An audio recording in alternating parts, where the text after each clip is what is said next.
చంద్రబాబు నాయుడు ఆధ్వర్యంలో నడిచే ప్రభుత్వం ఎంత కక్ష సాధింపుకు దిగజారిందో ప్రత్యక్షంగా మీరందరూ మీడియా వారు మీరే చూడొచ్చు. గతంలో నేను వచ్చినప్పుడు మీడియా పాయింట్ ఎక్కడున్నది, ఈరోజు మీడియా పాయింట్ ఎక్కడుంది, ఈ బ్యారికేడ్స్ అన్నీ గతంలో ఉన్నాయా లేదా, ఇవి చూస్తేనే అర్థమవుతుంది ఎంత కక్ష సాధింపుగా వ్యవహారం చేస్తా ఉంది ఈ ప్రభుత్వం అని చెప్పి. తప్పనిసరిగా ఇంత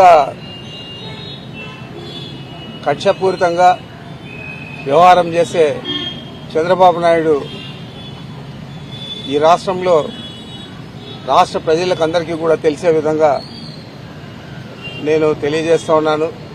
చంద్రబాబు నాయుడు అధికారంలో ఉండి ఈ విధంగా వ్యవహారం చేస్తే గతంలో ఆయన అరెస్ట్ అయినప్పుడు కానీ ఆ తర్వాత కానీ ఆయనకు ఏ విధంగా ఇక్కడ ఇదే జైల్లో మర్యాదలు జరిగాయి, ఈరోజు ఏ విధంగా ఇంత కక్షపూని వ్యవహారం చేస్తూ ఉన్నారు.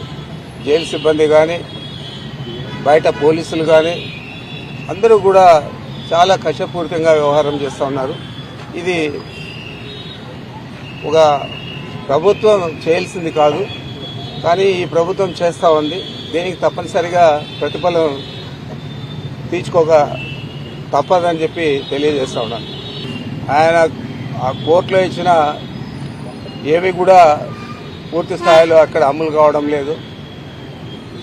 మరి దానికి కూడా ప్రభుత్వమే బాధ్యత వహించాలా? మరి మాకైతే పశ్చాత్తాపం లేదు. ఏది ఉన్నా ఏది లేకపోయినా ఆరోగ్యంగా ఆయన బాగానే ఉన్నాడు, ధైర్యంగా ఉన్నాడు. తప్పకుండా బెయిల్ వచ్చిన తర్వాత తిరిగి ప్రజా జీవితంలో అంతకంటే ఎక్కువగా గతంలో కంటే ఎక్కువగా రాణిస్తాడని చెప్పి భావిస్తాను.